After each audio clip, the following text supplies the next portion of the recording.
inilah yang kita ingin bahwa dengan adanya payung hukum, dengan adanya instrumen pengawasan, dengan adanya infrastruktur keamanan, membuat masyarakat jangan takutlah untuk terkoneksi dalam dunia digital. Sudut Dengar Parlemen.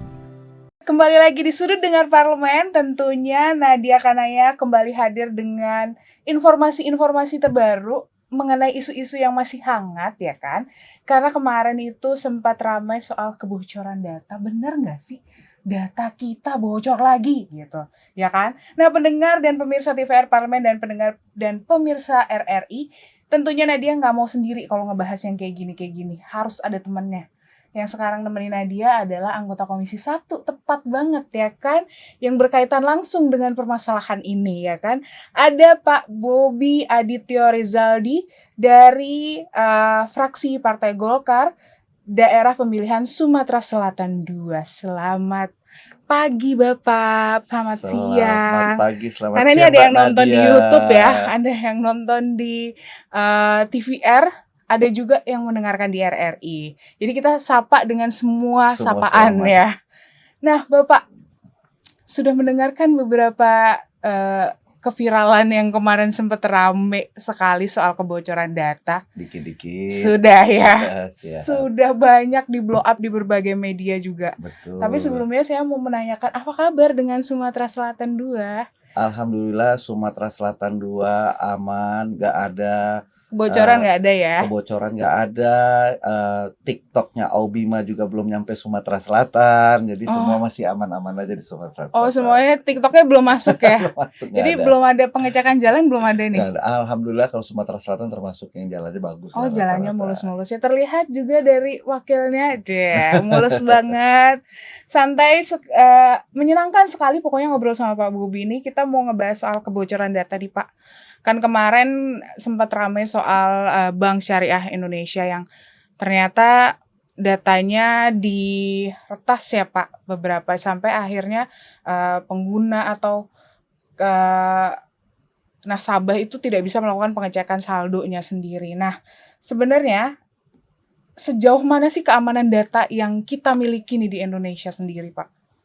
Ya, jadi dengan adanya undang-undang perlindungan data pribadi itu sebenarnya adalah naik kelas daripada yang sebelumnya diatur oleh peraturan pemerintah. Jadi bukan berarti ada kekosongan standar pengamanan data, itu sudah ada, tetapi memang dengan undang-undang ini akan menjadi lebih tajam karena jelas ada sanksinya. Si penyedia dan pelayanan penyimpan data itu harus memiliki standar-standar khusus, dan memang kekurangannya dan ini adalah tantangan karena undang-undang ini kan masih sedang dalam masa transisi. Iya, masih bisa dipergunakan di tahun 2024 ya ternyata ya? Iya, tapi dalam masa transisi ini sebelum terbentuk badan pengawas ya bukan berarti celahnya ini tertutup. Kan masih tetap ada lembaga-lembaga pemerintah yang tugasnya mengawasi ini. Nah, badan yang dibentuk oleh undang-undang tersebut hanya sebagai koordinatornya.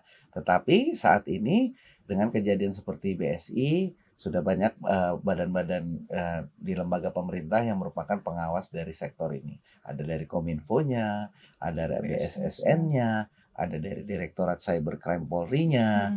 Jadi kita mungkin tidak perlu terpengaruh oleh teori konspirasi yang mengatakan ini hanya cerita saja, gimmick mengenai ada hacker karena Bank Syariah ini kan mau masuk investor, dia akan melakukan RUPS 2 kalau salah bulan ini kalau salah akan melakukan RUPS dan akan melakukan corporate action seperti menambah modal dengan right issue 5 triliun, tetapi dengan kejadian ini harga sahamnya itu sangat turun sampai hampir di auto reject kan. Nah, dalam konteks perlindungan data ya ini nanti kita akan dalam rapat terdekat dengan Kominfo itu kalau tidak salah tanggal 5 Juni nanti dengan menteri yang pejabat PJ-nya, Pak Mahfud ya. Mungkin kita akan tanyakan sejauh mana perkembangan Kominfo dalam pengawasan di kasus BSI ini. Nah, kalau kita lihat sendiri kan ini perkembangan teknologi udah begitu masif gitu. Ketika ada lembaga atau penyedia jasa yang memang akhirnya menghimpun data-data para pelanggan atau masyarakat atau orang-orang yang ada di situ. Sebenarnya sejauh ini pelayanan seperti apa atau penyimpanan data pribadi nasabah itu ininya seperti apa sih Pak? Perlindungannya harusnya yang sudah disediakan oleh si penyedianya sendiri Pak? Ya, contohnya kalau di dalam bank syariah ini, bank syariah BSI ini kan adalah sebenarnya bank konvensional yang ketakutan publik itu justru pada bank baru yang namanya bank-bank digital ini Ya, kan. Tetapi kenapa kok peretasan ini malah terjadi di bank bank-bank konvensional? konvensional, iya. Nah, ini yang membuat di sektor perbankan sekarang mereka sedang mengkonsolidasikan. Sebenarnya mereka di sektor ini juga memiliki standar-standar tertentu. Standar internasionalnya kan ada ISO-nya itu ada. Standar dari pemerintahnya dengan sebelum undang-undang ini juga ada PP-nya. Tetapi ya itu tadi karena ini adalah termasuk BUMN, kita juga perlu memastikan dari pemerintah apakah bisa mengidentifikasi. Kan ini ada yang bilang diretas, seperti yang waktu dulu itu BPJS. Ada yang bilang diretas, ternyata pas dilihat bukan diretas, itu bocor datanya. Nah, ini kan belum ada pembuktian bahwa apakah betul ini diretas oleh si Lockbit. Yang pasti itu kan hanya datanya itu diperjualbelikan. Nah, datanya itu apakah itu datanya bocor? Kalau bocor kan ya mungkin ada oknum. Karena yang masuk itu bukan hanya malfungsi komputer kan, ada juga kontraktual antar nasabah. Nah, ini yang kami juga tidak ingin berspekulasi sehingga nantinya kita ingin mendapatkan jawaban dari pihak pertama, yaitu dari BSI. Kominfo terus dari sendiri. Kominfo Ya. dulu. Karena kalau BSN sendiri ya ini memang BSN itu sebagai koordinator, tetapi dia itu kan dibentuk oleh Perpres. Sedangkan BUMN ini kan juga lain koordinatornya dengan undang-undang BUMN misalkan. Nah, apakah itu termasuk dalam yang ditupoksikan untuk BSSN? Karena selama ini kan BSSN itu tupoksinya lembaga pemerintah dalam artian ya mungkin kementerian dan lembaga. Nah, apakah BSN sudah masuk di BSI ini? Ya itu akan tanyakan. Tapi jadi belum jelas ya ini ranahnya ke siapa ya, apakah Pak? pemerintah sudah menyatakan ini betul peretasan? Apakah ini kebocoran? Kalau peretasan, karena apa peretasannya? Karena begini, peretasan itu adalah hacking itu kan seperti kriminal. Ya. Dan itu akan terus tumbuh dengan seiring dengan teknologi, akan selalu ada orang baru. Nah, kalau bocor itu kan bukan hanya dari serangan dari luar, tapi mungkin juga kadang-kadang penggunanya itu ya mungkin karyawannya ada download yang nakal-nakal ya tahu-tahu ternyata itu malware, ternyata itu adalah phishing. Nah, ini kan belum ketahuan sampai sekarang. Tapi kalau kemarin sih beberapa dari pihak BSI-nya menyampaikan kalau ini bukan bentuk dari kebocoran sih sebenarnya. Tapi kita nggak tahu kan Pak, nanti kedepannya seperti apa untuk tindak lanjutnya kan perlu dicek kembali. Ya, kita kan inginnya seobjektif mungkin sehingga kita kan tidak mungkin menanyakan kepada si korbannya. Iya. Ya, kita yang badan yang memiliki kewenangan dan memiliki kemampuan untuk bisa mengidentifikasinya ya dalam hal ini. Nah, siapakah badan itu nanti kita akan bahas lebih dalam. Kita break terlebih dahulu, jadi tetap di Sudut Dengar Parlemen.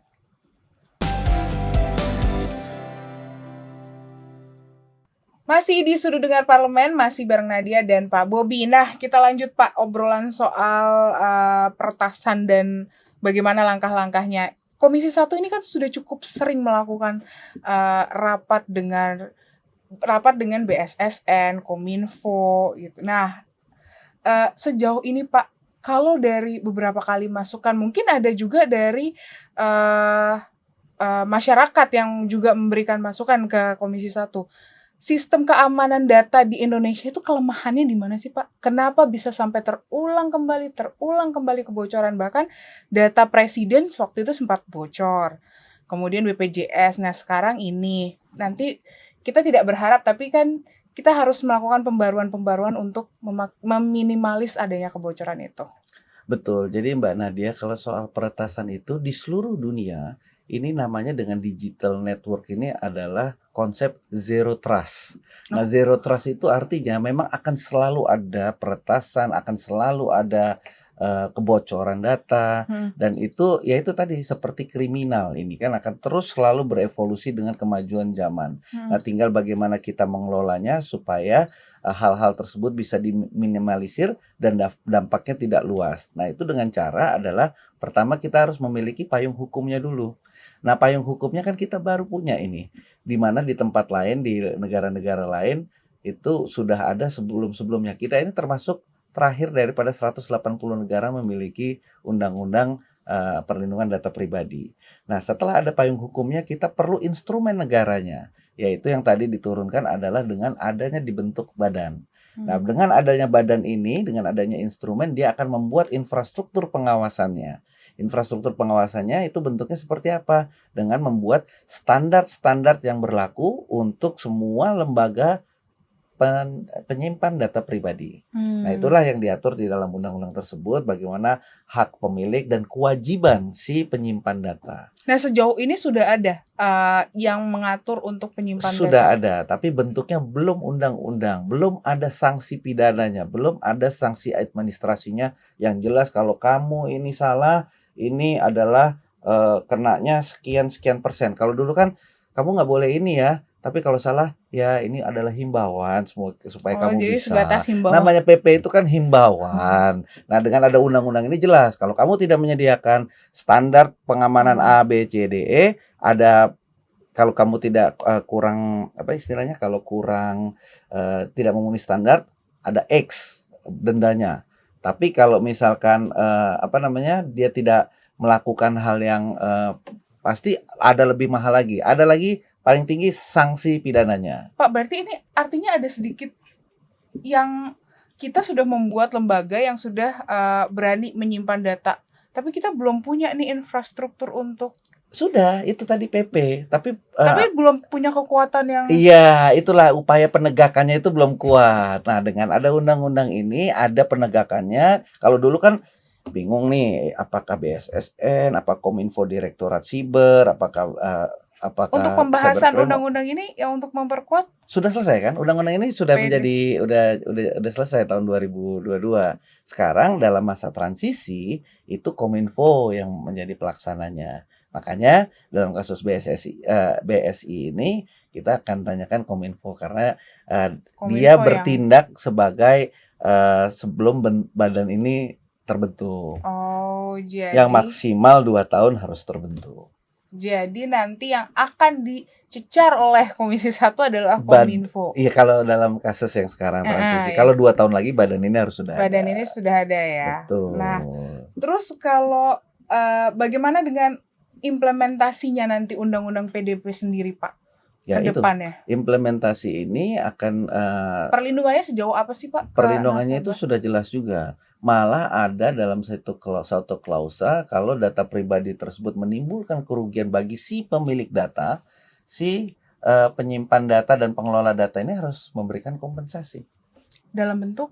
Nah, nanti ada peraturan turunannya yang ngatur si badan ini. Oh gitu. Jadi nanti mereka lah yang bertugas secara langsung untuk kenapa meninjau gitu kenapa ya, Pak? kita harus memiliki standar seperti itu? Karena kita ingin masyarakat Indonesia itu nggak takut-takut. Karena kan data pribadi itu kan diperlukan juga di dalam dunia yang semua terkoneksi.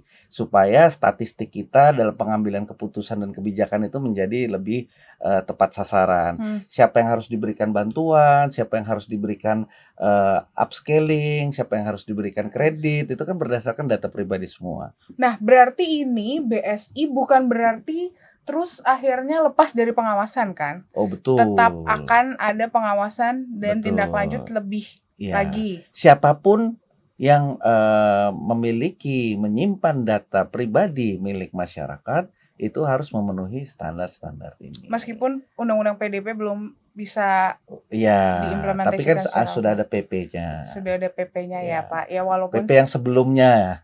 Walaupun sebenarnya belum terlalu kuat-kuat juga, tapi betul. Minimal tidak ada kekosongan hukum. Tidak ada kekosongan hukum. Kalau terkait perlindungannya secara umum nih Pak, dari Undang-Undang PDP ini sendiri, mungkin selain data pribadi yang diperbankan, itu juga berlaku di data-data pribadi semua? Ya, betul. Jadi kan kalau di data itu kan diatur di undang-undang yang macam-macam. Undang-undang kesehatan ada, undang-undang pendidikan ada, terus Adminduk ada, lantas data perbankan juga ada. Nah, semuanya ini kan memiliki standar berbeda-beda. Hmm. Nah, oleh karenanya semuanya ini akan disatukan menjadi satu standar yang dibuat oleh badan ini. Jadi jangan misalkan dalam hal kamu kalau menyimpan data transaksi perbankan itu 1 tahun aja ya. Tapi kalau transaksi pendidikan seumur hidup. Ini pemusnahannya untuk transaksi di apa namanya kesehatan lain lagi. Nah, itu kan semua jadi tidak terkoordinir. Nah, inilah yang akan dikoordinir. Dikoordinir. Yang tadinya perlindungan data itu terpisah-pisah di antara 32 undang-undang. Oke, jadi kita sebenarnya sudah cukup akan terakomodir dengan undang-undang perlindungan data pribadi ini, walaupun memang Betul. harus menunggu sampai 2024 di bulan Oktober ya Pak ya? Ya 2 tahun setelah diundangkan kemarin. Itu Iya. maksimal. Maksimal. Tapi Jadi kalau semoga besok bulan depan tahu-tahu udah ada ya bagus. Semoga bisa lebih cepat ya. Jadi kita yang mempunyai data-data pribadi mungkin di perbankan, di BPJS atau dimanapun itu jauh lebih Aman. merasa nyaman dan aman. Masih ngebahas soal kebocoran data, soal data-data pribadi kita, tapi kita jeda terlebih dahulu. Jadi tetap di Sudut Dengar Parlemen.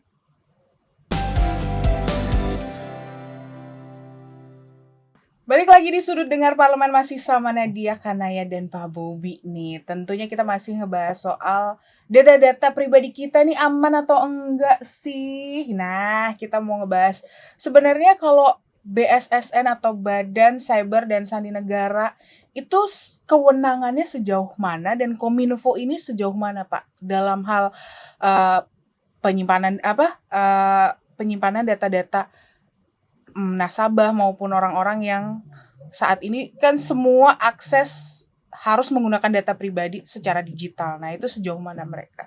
Nah, itulah pertanyaan Mbak Nadia ini adalah pertanyaan yang perlu dijawab pemerintah sebenarnya, bukan oleh kami yang di parlemen. Karena terus terang memang ada dari secara skema hukum ini juga masih membingungkan. Karena BSSN itu hanya dibentuk dengan Perpres, sedangkan bagaimana dia harus mengawasi pengumpulan data yang dengan lembaga yang dibentuk oleh undang-undang seperti kementerian, lembaga, dan juga misalkan BUMN ini sejauh mana tupoksinya. Nah, ini yang sedang dirapikan, apalagi Presiden sudah membuat Perpres 1 data tahun 2019 dan ada pusat data nasional yang dimana semua data dari kementerian, lembaga, dan juga afiliasinya seperti BUMN itu akan masuk di dalam pusat data yang menjadi tanggung jawab negara. Nah, pada saat ini memang masih yang dilakukan sebelum badan ini ada adalah koordinasi lintas sektor. Jadi tetap leadnya oleh Kominfo sekarang. Karena Kominfo adalah yang memegang transisi sebelum ada badan pengawas ini. Nah, Kominfo dengan BSSN itu sifatnya ya berkoordinasi. Mereka memiliki beberapa ikatan kerjasama. Kominfo juga punya koordinasi juga dengan Direktorat Cybercrime di polisi dalam konteks BSI ini. Jadi sifatnya masih koordinatif. Nanti dengan adanya badan inilah yang akan menjadi instrumen utama. Kalau cybercrime dari kepolisian sendiri Pak, ini sejauh mana sih andilnya? Ya sangat besar, kan sudah terbukti cybercrime Polri ini mampu sampai mencari beberapa peretasan itu ada, kalau dilihat di media juga banyak. BSSN juga konteksnya itu mungkin bukan menangkap, tapi dia mengidentifikasi dan memberikan pengamanan. Nah, inilah yang lintas sektor ini, karena BSSN itu kan terdiri dari peleburan lembaga sandi negara yang merupakan enkripsi dengan Direktorat Keamanan Cyber dari si Kominfo. Nah, tetapi memang secara infrastruktur itu kan disampaikan dulu peleburan, namanya peleburan kok nggak ada orang Kominfo-nya yang masuk BSSN, nggak ada. Jadi memang masih ada infrastruktur gap dan legal gap. Jadi takutnya nanti ada tumpang tindih atau Dengan ada badan ini tidak.